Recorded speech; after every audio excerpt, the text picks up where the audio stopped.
그래서 헬릭스라는 게 피겨 AI에서 새로 나온 모델이라고 생각하면 되는데 이 모델이 비전 랭귀지 액션 모델이라고 저희가 보통 LLM이라든지 아니면 비전 랭귀지 모델 해서 VLM이라든지 이렇게 부르잖아요. 근데 VLA는 사실 비전 랭귀지 액션 모델이라고 하는 거는 아웃풋이 액션이라고 생각하시면 돼요. 이게 사실 데모가 너무 그럴듯하고 멋있거든요. 근데 이런 거 보면은 사용자의 말을 듣고 그 말의 태스크를 따라서 어떤 액션을 취하는 거를 이제 비전 랭귀지 액션 모델이라고 우리가 얘기를 하고 있어요. 뭐 요리를 위해서 뭐 어떻게 뭐 준비를 해라 뭐 이런 거 하겠죠. 그러니까 얘네들이 막 와가지고 그 태스크를 하기 위해서 저 로봇 컨트롤 하는데 저 로봇 컨트롤이 그 뉴럴넷의 아웃풋인 거죠. 근데 더 정확하게 말하면 요새는 다 트랜스포머를 쓰니까 트랜스포머에서 액션 아웃풋이 나오는 거죠. 원래는 우리가 LLM에서는 그 텍스트 토큰들이 막 나오는 거였잖아요. 근데 만약에 그게 텍스트 토큰이 아니고 예를 들어서 그 다음 폰이 움직여야 될 좌표 같은 게 나오면은 어떻게 보면 그걸 컨트롤 값이라고 생각할 수도 있는 거잖아요. 그게 이제 액션 토큰이다. 네, 쉽게 말하면 그게 액션 토큰이고 저렇게 해서 저 로봇들을 컨트롤하고 있는 거다. 이 비전 랭귀지 액션 모델이 요새 되게 최근에 많이 관심이 많아요. 왜냐면 뭐 피지컬 AI다 해서 결국은 AGI가 완성이 되려면은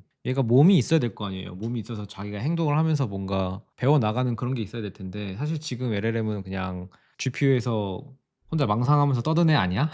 뭐 코드가 나와가지고 코드 그 망상 결과물이 코드면은 어. 코드가 런 되면 되는 거니까. 강제로 액티베이션 돼가지고 그냥 텍스트 나오는 거 아니냐고. 그쵸. 근데 그런 애들이 네. 실제로 저런 휴머노이드에서 로컬 GPU에서 액션을 하면서 동작을 하고 있으면은 이거에 대해서 더 와닿을 거란 말이지. 그래서 이제 비전 랭귀지 액션 모델이라고 하는 거는 사실 아까 말한 것처럼 요새 관심이 되게 많아요. 전에 말씀드린 이제 파이제로라는 게 있는데 이건 피지컬 인텔리전스라는 이제 스타트업인데 되게 유명한 교수님들이 창업을 했어요. 세르게이 레빈, 첼시 핀. 그래서 이것도 보면은 이게 되게 지금 2배 1배인데 되게 덱스트러스하다. 그러니까 되게 덱스 모르겠네요. 같다, 덱스 같다. 되게 네. 빠르다, 네. 민첩이 높다. 네. 이렇게 빨리빨리 되는 게 되게 놀라운 거였어요. 이게 한 몇 달 전? 음. 한 반년 전에 나온 거였나? 이거 전에 한 1년 전쯤에 나왔던 거는 근데 이때만 해도 이게 엄청 뚝뚝뚝 끊겼어요. 이 보면은 엄청 뚝뚝뚝 끊기면서 하잖아요. 그래서 이런 거 보면은 다 사실 이게 막 7배속이거든요. 막 6배속 막 그런 식인데 그럼 이게 영상이 끊기는 게 아니라 실제 로봇이 동작이 툭툭툭 끊긴다. 그거를 이런 이제 거죠. 몇 배속으로 하니까 뚝뚝뚝 끊겨 보이는 거죠. 불과 이랬던 1년 전에 이랬는데 요새 이런 식으로 되게 스무스하게 돌아가고 있고 이것도 10배네. 그래서 요새는 이제 이런 식으로 되게 스무스하게 돌아간다. 1밴데도 저렇게 스무스하다. 그럼 VLA 모델인데 여기서 이제 헬릭스 같은 경우에는 인상 깊었던 부분들이 몇 개가 있는데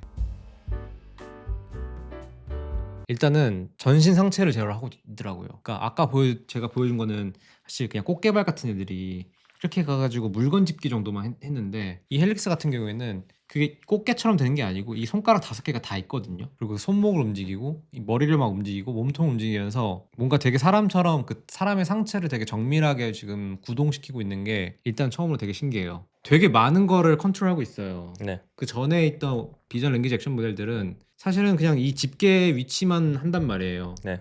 그러면은 X, Y, Z랑 그리고 이제 여 피치 롤 그럼 이제 각도 3개 말하는 거거든요. 그 다음에 그리퍼는 바이너리하게 0 또는 1로 0이면 닫고 1이면 열고 그래서 7차원밖에 안 돼요. Degree of Freedom이 7인데 이거는 손목, 손가락, 몸통, 머리 뭐 이렇게 하니까 35 Degree of Freedom이라고 하더라고요.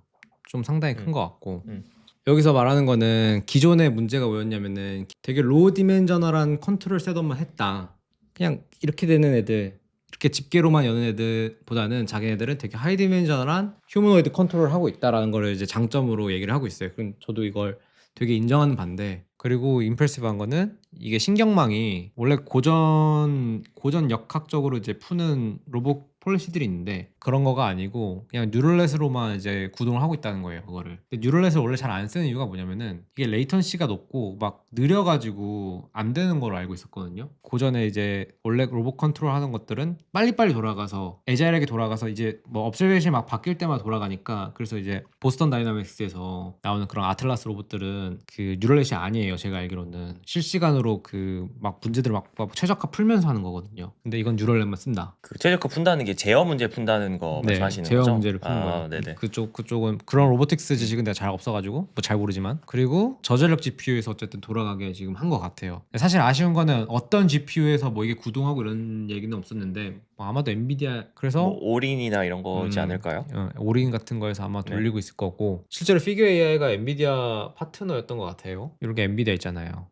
시뮬레이션 트레이닝, 인퍼런스 위드 풀스택 엑셀러레이트 시스템 이런다고 하니까 뭐 이거 쓴 거겠죠? 친한 것 같다. 근데 원래 여기에 오픈 AI가 있었을 텐데 네. 최근에 이제 오픈 AI 걸 이제 안 쓴다라고 했었잖아요. 네. 근데 그걸 안 쓰는 이유가 이제 이 헬릭스라는 걸 발표를 하기 위해서 그러지 않았을까? 원래 오픈AI 저기 있었나요? 없는데 오픈 AI랑 되게 친한 것처럼 나왔어요. 그래서 사실 우리가 피규어 AI 데모를 그 전에 먼저 본 거는 예전에 이번에 헬릭스 우리가 나오기 전에. 헬릭스 전에 요런 되게 인상 깊은 데모를 했거든요. 이게 이제 오픈 AI 모델에서 뭐 스피치 투 텍스트로 우리 처음에 오픈 AI 스피치 네이티브하게 스피치 토큰 막 지원되는 거 나왔을 때 되게 신기했잖아요. 그 리얼타임 API 말씀하시는 리얼타임 건가요? API. 네. 지금 이제 리얼타임 API에서 다 뚫려 있지만 그때는 그쵸. 그때는 데모만 이제 나왔을 데모만 때. 프리뷰만 있었을 때 그때 그거를 오픈 AI가 피규어 AI한테 이걸 뚫어줘가지고 애들이 이 데모를 썼단 말이에요. 근데 사실 우리가 보기에는 이게 그냥 스피치 지원되고 펑션 콜링, 툴 콜링 같은 거 써가지고 이럴 땐 사과를 집어야 돼라는 이제 플래닝이 되니까 그때 그거에 맞는 그냥 뭔가 로봇 컨트롤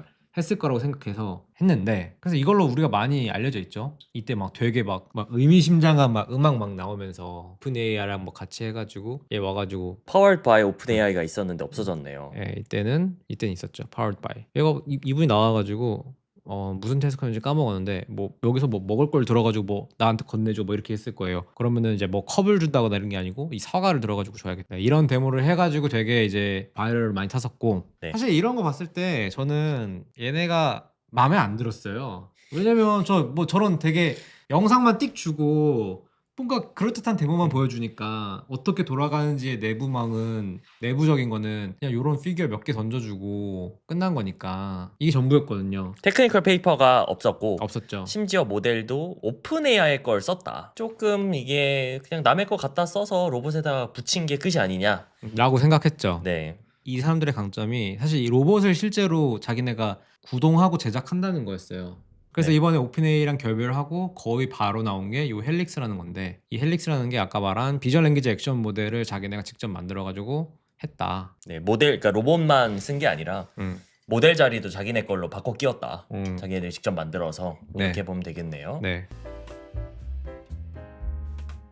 이 시스템 1, 2 이렇게 하는데 뭔가 시스템 2라는 거는 고차원의 판단 같은 걸 하고 시스템 1은 그거에 맞게 이제 뭔가 구동하고 동작하고 그런 걸로 이제 알고 있거든요. 예를 들어서 그 무릎 반사 같은 거 물반사. 아니면 네. 척수 반사인가 척추 반사인가 이런 거 즉각 나가는 거잖아요. 생각 없이 나가는 생각 거요. 없이 바로바로 네. 되는 거 그런 게 약간 시스템 1인 거고 뭐 예를 들어서 자율주행 같은 거 할 때도 그냥 앞차 따라가기 뭐 앞차 갑자기 멈추면 바로 멈추기 좌측 깜빡이 뭐 넣어서 들어가기 이런 게 약간 시스템 1 느낌인 거고 근데 자율주행이 잘 되려면은 저기서 앞에 있는 저 애가 약간 휘청휘청 거리면서 간다거나 아니면 막 꽃갈콘이 막 약간 있어 이러면 좀 더 그 고차원의 판단을 하면서 네. 아 저놈 위험하니까 약간 도망가야겠다. 막 이런 게 필요하니까 엔드투엔드로 돌아가려면 이제 그래서 시스템 1, 2 이런 게 있어요. 그래서 얘네가 말하는 거는 먼저 시스템 2로 어떤 VLM을 둬가지고 이 VLM이 한 8빌리언 되는 대형 LLM인데 얘네가 이미지나 사람의 입력이나 이런 걸 받아가지고 뭔가 판단하는 역할을 하는 거고 그 판단에 이제 기반해서 그 다음에 시스템 1에 내려가서 되게 빨리 돌아가는 뉴럴 네트워크를 써가지고 액션을 막 만들어내는 걸 한다고 하는 거죠. 그래서 뭔가 고차원적인 판단은 사실 10분의 1초 정도로 계속 판단하면서 네, 텍스트가 들어가면 이미지랑 같이 로봇 이미지 저희 카메라가 달렸을 테니까 그게 들어오고 그 다음에 명령 받은 텍스트 커맨드가 들어오고 그 다음에 조인트 앵글, 핑거 포지션 그러니까 나의 이 몸 상태 지금 뭐 어떤 좌표로 팔이 얼마나 굽어져 있는지 이런 것들이 들어와서 시스템 2 뇌가 이제 먼저 판단을 한번 하고요. 그 다음에 시스템 1에 어떤 생각한 결과가 레이턴트 벡터로 전달이 되고 그리고 이미지랑 스테이트는 그대로 같이 들어가고요. 네. 그래서 1, 2다. 2 같은 경우에는 어떤 판단을 하고 그거에 아까 말한 것처럼 레이턴트 벡터 형태로 뭔가 표현이 돼 있는 거고 이걸 컨디셔널하게 이 시스템 1에 있는 뉴럴 네트워크는 얘네도 일단 어쨌든 이미지를 보면서 하는 거죠. 그걸 받아서 액션을 되게 빠르게 생성을 한다. 딱 보면은 시스템 2 같은 경우에는 아웃풋이 789Hz 그러니까 엄청 천천히 생각은 79Hz로 하고 액션은 200Hz로 만든다. 네.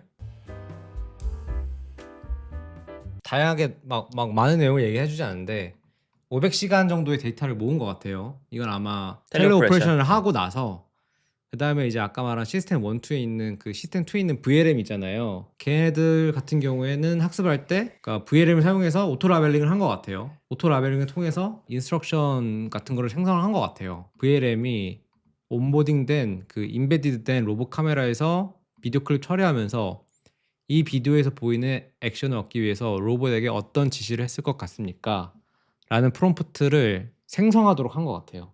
텔레오퍼레이션을 먼저 한 다음에 이게 뭐에 대한 지시냐라고 뭔가 데이터를 생성한 것 같다. 물론 사람들이 이제 직접 만들 수 있겠지만 뭐 이렇게 하는 게 더 자동으로 만들 자동으로 수 만들 수 있으니까요. 있으니까. 네, 인풋이 없는데 그냥 텔레오퍼레이터 고용해가지고 음. 막 이렇게 동작하는 데이터를 다 수집을 한 다음에 그걸 이제 잘라가지고 가상의 어떤 명령을 넣은 거죠. 그 다음에 아키텍처는 VLM 백본이랑 이제 S1은 시스템 1에 있는 비주얼 모터 트랜스포머인데 여기에서 있는 요 시스템 2에 있는 거는 7 빌리언 파라미터의 VLM을 쓰고 있다. 이거 뭐 라마나 라바 같은 거겠죠? 이 7 빌리언이라는 그 파라미터가 너무 익숙하다 보니까. 그렇죠. 그 다음에 뒤에 있는 요 그 실제로 뭐 모터를 구동하는 트랜스포머는 이 80 밀리언밖에 안 돼요. 이게 되게 상당히 가벼운 거거든요. 이런 트랜스포머로 이런 액션 토큰들을 만들어내고 있다. 근데 사실 이거를 가장 비교할 수밖에 없는 게 이 파이제로였거든요. 근데 파이제로 같은 경우에는 얘네도 비슷하게 VLM이랑 액션 제너레이션은 뭔가 트랜스포머는 아니지만 그런 모델이 있어요. 근데 여기서는 비전 정보랑 그 인스트럭션을 처리하는 그 VLM이 3 빌리언이에요. 3 빌리언이고 액션을 만드는 게 반대로 300 밀리언. 헬릭스 같은 경우에는 이게 7 빌리언이고 요게 80 밀리언. 뭔가 여기서 뭔가 아키텍처 비율이 안 맞죠. 디자인이 좀 다르죠. 그런 차이가 있고. 그러면은 이게 만약에 헬릭스처럼 7 빌리언이면은 사실 요 부분이 좀 느릴 거 아니에요. 그러니까 뭔가 observation을 받아가지고 사용자 인스트럭션을 받아가지고 아까 말한 레이턴트 벡터를 만들어내는 속도가 좀 느릴 텐데 그게 느리면은 로봇이 되게 뚝뚝 끊겨가지고 동작을 할 수밖에 없단 말이에요. 어떻게 하드웨어에서 해결했느냐가 나와요. 그게 되게 또 신기했던 것 같아요. 그래서 이 파이제로 같은 경우에는 얘네가 이 3 빌리언 가벼운 걸 썼다는 이유가 그래서 이게 느려가지고 여기를 가볍게 만들고 여기도 최대한 300 밀리언짜리로 가볍게 만들어가지고 이제 액션을 빨리빨리 만든다라고 주장을 하고 있는 거고 이 S1은 이제 크로스 어텐션 인코더 디코더 트랜스포머라고 써 있어요. 여기 보면 이제 fully convolutional multi-scale vision backbone이라고 하는 거는 사실 FCN 말하는 거잖아요. 그냥 CNN. 그냥 네. CNN. 그냥 그 CNN 피처에 크로스 어텐션 해가지고 뭔가 토큰들을 디코딩하는 건데 이거는 우리가 이제 알로아라고 또 유명한 먹이 있어요. 이건 되게 네. 값싼 하드웨어로 이런 덱스트러스한 것들을 수행을 했다는 것에 장점이 있는 건데 그래서 이게 이때 이것도 상당히 좀 유명한 먹인데 뭐 그래서 이거 구조가 이제 이렇게 생겼어요. 인코더 디코더 트랜스포머로 만들어져 있는데 이 부분은 이제 CNN으로 받아들이잖아요. 이미지 입력들은. 네, 아마 이런 구조로 액션을 만들고 있을 것이다라고 추정을 하고 있어요. 저는. 근데 이걸 80 밀리언짜리로 만든 거지. 근데 아마도 이걸 80 밀리언 정도로만 만들어도 되는 이유가 제 생각에는 이 사람들은 하드웨어를 자기네가 다 만들잖아요. 그렇다 보니까 저 휴머노이드 로봇에서만 잘 되면 돼요. 근데 이제 반대로 파이제로 같은 웍의 장점은 뭐냐면은 굉장히 다양한 인바디먼트에서 다 잘 된다라고 주장을 하는 거거든요. 그 구동하는 몸체가 다르기만 했을 때 만약에 거기서 또 파인 튜닝 한다 이러면은 너무 리소스가 많이 드니까 얘네 같은 경우에는 다양한 인바디먼트에서도 다 잘 되게 하는 게 목적이었거든요. 그러면은 얘네는 학습할 때 파이제로 같은 애들은 학습할 때 데이터를 다양한 인바디먼트에서 텔레오퍼레이션 한 데이터를 다 모아가지고 네. 통합해서 다 학습하나요? 네네네 맞아요. 여기 오픈엑스 인바디먼트 데이터셋이 네. 그런 인바디먼트가 다른 것들에서 있는 데이터셋이에요. 근데 거기다가 추가로 자기네가 더 파이 데이터셋이라고 해서 더 모은 거죠. 빡세겠네요. 네. 쉽지 않겠네요, 이거는 네. 당연히. 근데 이제 이런 의도로 만들어가지고 이제 다양한 이상적이라면 다양한 로봇에서 다 작동이 되는 건데 그렇죠. 그러니까 이제 300 밀리언 정도의 이제 뭐 액션 엑스퍼트가 필요했던 것 같고 근데 반대로 피규어 AI의 그 하드웨어에서만 잘 되게 하려면은 그냥 80 밀리언이어도 되는 것 같다. 이제 인바디먼트가 목표 타겟하고 있는 로봇 모델이 하나밖에 없기 때문에 그쵸. 작은 거여도 괜찮을 것 같다. 음. 이거는 피규어 AI의 주장인가요? 아니면 당신의 주장인가요? 내 생각이죠. 내 생각. 오케이. 내 피셜이다. 근데 어쨌든 이런 네. 자기네가 로봇 하드웨어부터 AI까지 버티컬 스택을 다 갖추고 있는 거잖아요. 그렇죠. 그거에 대한 장점인 거죠. 자기네 하드웨어에 최적화시킬 수 있는 거니까. 모든 인바디먼트에서 작동을 하려다가 보니까 파이제로 같은 경우에는 거기서 어느 정도의 비효율성이 있을 수밖에 없는 것 같아요. 그래서 파이제로에서 타겟팅하는 인바디먼트들은 디그리 오브 프리덤이 뭐 14, 18, 7, 8 뭐 이런 것들이란 말이에요. 근데 헬릭스는 35예요. 디그리 오브 프리덤이. 이게 되게 특이했던 것 같아요. 학습은 그냥 일반적인 오토 리그레시브하게 학습을 한 것 같아요. 이 S1에 있는 비전 랭귀지 액션 모델이랑 S2에 있는 비전 랭귀지 모델이랑 다 같이 조인트하게 학습을 하는 것 같아요. 그러니까 레이턴트 벡터를 통해서 그 VLM까지 백프로파게이션을 하고 있다라고 얘기를 하고 있고, 근데 또 특이한 게 뭐냐면은 모델이 어쨌든 두 개잖아요. 근데 그 두 개가 싱크로너스하게 돌아갈 수가 없어요. 그러니까 아까 말한 VLM 같은 경우에는 7빌리언이다 보니까 좀 무거워가지고, 심지어 그 로컬 GPU에서 돌아가니까 무슨 H100에서 돌아가는 게 아니잖아요. 그렇죠. 그렇다 보니까 좀 느릴 수밖에 없는데, 네. 그 느렸을 때 이미 그 observation에 대해서 이미 만약에 구동을 하고 있는 상태면은 레이턴시가 있을 수밖에 없어요. 테스트 타임에서는. 요게 7빌리언이면은 요 이미지나 인스트럭션을 다 처리하고 나서 진짜 길게는 5분의 1초 정도 흘렀을 때는 또 달라져 있을 수 있잖아요. 로봇이 막 상황이. 컨트롤하고 있으니까. 네. 근데 그때에 따라서 액션 토큰은 다르게 나와야 될 수도 있다는 거죠. 그러니까 얘는 학습을 어싱크로너스한 상황을 가정을 하고 하는 거예요. 그래서 S1과 S2 사이에 시간적 오프셋을 추가를 한다. 약간 포지셔널 인베딩 같은 느낌인 것 같아요. S1에서는 이 몇 초 때 했었고, S2 입장에서는 몇 초 때 했었고, 그 시스템 1에 있는 비전 랭귀지 액션 모델 입장에서는 몇 초 후가 지나간 상황일 거 아니에요. 그 시간까지 고려해가지고 학습을 한다는 거죠. 시간적 오프셋이라는 게 그냥 일단 엔드 투 엔드로 백프로팝 시킨다. 오케이. 모델 1이랑 모델 2랑 어싱크하게 돌아갈 수밖에 없는 상황인 것도 오케이. 근데 그거랑 타임 옵셋 없어도 그냥 그렇게 학습시킬 수 있는 거 아닌가? 라는 생각이 살짝 드는데요. 사실 뭔가 시간적- 더 잘하려고 뭔가 타임 옵셋을 넣었다는 것 같은데, 근데 그건 자세히 공개 안 했으니까 더 알 수는 없는 거 더 알 아닌가요? 수는 없어요. 네. 그래서 이제 원래 우리가 이런 거 보면서 가장 문제가 뭔가 액션을 한 다음에 그 다음에 다시 뭔가 처리하고 또 액션을 하고 이런 툭툭 끊기는 현상을 최소화시키려고 한 노력이 실제로 있다. 그리고 네. 그게 GPU를 두 개를 써가지고 각각 돌리고 있는 것 같다. 그렇게 해서 이제 뭔가 하드웨어 아키텍처 버티컬하게 다 이거를 디자인을 하고 있는 걸 보니 얘네들이 구라는 아닌 것 같다. 처음에 이제 안 좋았던 인식, 테크니컬 어. 페이퍼는 없고 어. 이상한 데모들만 있고 음. 정말 제대로 되는지 잘 모르겠다. 마치 이 옛날에 있었던 그 수많은 전기차 회사들처럼 그런 상황이었는데, 그쵸. 지금 보니까 모델이 그래도 뭐 공개는 안 했더라도 내용들만 봤을 때 그럴듯하다. 그쵸. 진짜들 같다. 예. 이런 생각이 든다는 거죠. 얘네들의 목적 뭐 더 스케일업 하고 싶어 해요. 얘네도. 스케일업이라고 하는 거는 인베디드 GPU도 큰 거 쓰고 모델도 더 큰 거 써가지고 데이터셋을 더 늘리고 싶은 거죠. 데이터셋 결론은 들어와라. 채용해서 지원해라. 데이터 많이 모으고 더 우리 한번 잘 만들어 보겠다. 채용을 위한 광고였다. 사실은 그런 것 같아요. 그러니까 오픈에 붙여가지고 뭔가 그냥 붙였을 때는 AI스럽지 않고 그냥 뭔가 로봇을 잘 만들고 컨트롤하고 이런 거였던 것 같은데, 네. 오픈에 붙여갖고 AI 하는 애들을 좀 납치해 온 거지. 음. 그래서 비전 랭귀지 액션 모델을 구웠어. 근데 이제 그다음에 스케일업을 이제- 해야 되니까 더 뽑으려고 하는 거 아닌가? 얘네는 그 원래 로봇을 파는 회사인가요? 이게 스타트업인데 지금 BMW인가? 네. 실제로 어디 막 협업하고 있다고는 해요. 어떤 분이 채팅 주셨습니다. 오하정 TV님이 잘 보고 있습니다 하고 채팅 주셨습니다. 빨리 인사하세요. 저도 잘 보고 있습니다. 뭘 잘 보고 있는데요? 근데 저는 이런 휴머노이드 로봇이 진짜 네. 필요하다 생각하거든요. 아까 제가 들었던 생각은 뭐냐면 저 손가락 많이 해서 디그 프리덤 높다 뭐 이런 얘기를 했는데 이 사람의 어떤 구조, 이게 정말 최선인가? 왜 굳이 사람을 따라하지? 이런 생각이 들긴 했거든요. 사실 많은 로봇이 사람의 형태를 띌 필요는 없잖아요. 이 손가락 5개, 손가락 4개여도 되고 뭐 10개여도 되는 거고, 뭐 어떻게 만들던지 간에 사실 상관이 없는 건데 휴머노이드일 필요가 있나? 이런 생각이 하나 들었고요. 뭐 그거는 텔레오퍼레이션으로 데이터를 사람이 만들기가 쉬우니까 사람처럼 동작하는 데이터를 학습 데이터를 만들기 유리할까? 뭐 이런 생각이 들기도 해요. 그거는 맞을 것 같아요.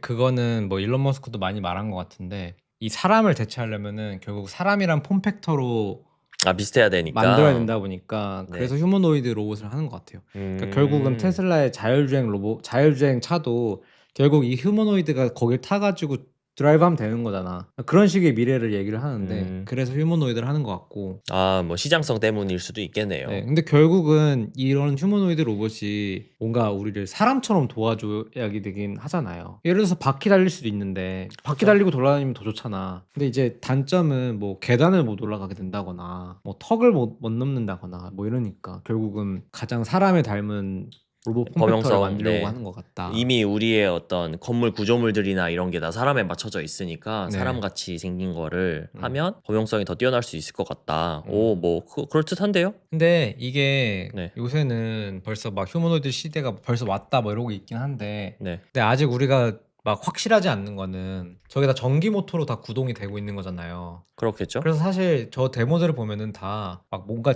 집어서 어디다 놓고 막 이런 거밖에 안 해. 힘을 줘가지고 막 고기를 썬다거나 아, 토크 사람- 많이 필요한 거는 못 한다고요. 사람을 들어 올린다거나 이런 네. 걸 못 하고 있거든요. 그래서 거기에서는 당연히 이제 하드웨어적 한계가 있기 때문에 그건 나중에 또 그거는 이제 사실 물리적인 로봇 거는- 기계 하시는 그래서 원래는 그 보스턴 다이나믹스의 아틀라스가 사실 네. 유압식이었던 게 얘가 힘 막 때문에 점프하고 막 춤추고 그쵸. 난리 났는데 그 사실 그 힘이 세니까 근데 그게 위험하잖아요 유압식이. 그리고 너무 막 엔진 소리가 크고 이러니까 사실은 실생활에 좀 도움이 안 됐던 건데 결국은 다 저 전기 모터식으로 가고 있긴 한데 저 전기 모터식이 근데 지금 당장 우리 삶에 영향을 줄까에 대한 약간 회의감이 있긴 해요.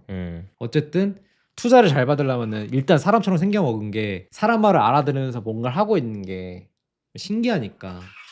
이거 뭐 근미래에 될 거라고 봅니까? 시장성 있을 거라고 생각하세요? 근미래는 안 될 것 같아요. 이거는 저 이제 LLM들이 발전을 해서 신소재를 막 개발해주고 막 이래야 되지 않을까? 그러니까 막 그냥 유니티리에 있는 로봇들이 막 어떤 건 중국에서 쇼핑백 들고 막 따라가는 그런 것들은 될 수도 있는데 네. 제가 듣기로는 이런 유니티리 로봇은 아이스크림 이거 푸지도 못한대요. 힘이 안 약해가지고. 돼서. 힘이 딸린 사실 힘이 필요한 일들이 되게 많은데 그럴 수 그런 거는 있겠네요. 네. 근시라는 안 될 것 같다는 생각이 네. 좀 들어요. 그런가요? 뭐 투자하고 싶다. 그런 생각이 드네요. 할 수만 있다면. 그 엔비디아 투자인데 테슬라 사이 테슬라. 결국은 어. 기승전 엔비디아랑 테슬라야.